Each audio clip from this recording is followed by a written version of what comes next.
Magandang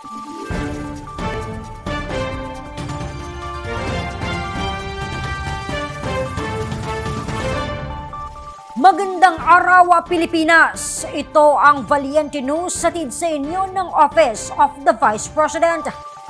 Nagsilbing mga paa ng isang senior citizen mula sa Bagos City sa Negros Occidental ang handog na wheelchair ng tanggapan ng pangalawang Pangulo sa kanya.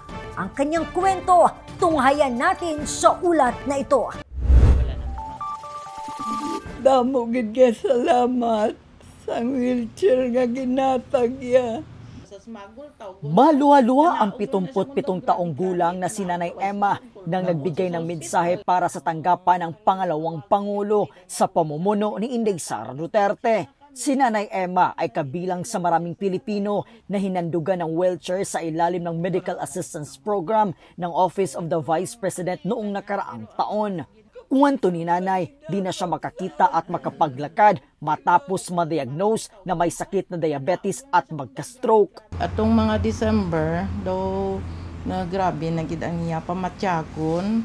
Kaya mo to nga hindi na siya makalakat, hindi na siya makatadlong sa tiilya. Ginakwat na lang sa sang utod ko para pahigdaon siya or papungkuon.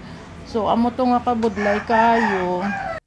Sa ngayon, nagsisilbing mga paa ni Nanay Emma ang pinagkaloob na wheelchair ng tanggapan ng pangalawang Pangulo para sa kanya. Saad naman ng pamilya ni Nanay Emma, mas madali na ngayon para sa kanila ang pag-aalaga sa kanilang nanay. Hindi na mabudlay kay pag gusto siya mabangon, makapungko na siya sa iya wheelchair, malibot-libot na siya namon nga makakuan siya, makahaklo siya sa ngangin, sa sagwa, makagwa-guwa na siya. Whereas atong sa wala pa sa wheelchair, hakwaton sa sakong manghod, bali sa klayon sa sakong manghod, kag ipagwa. Mas mahirap. Mahirap budlay kayo, budlay gid.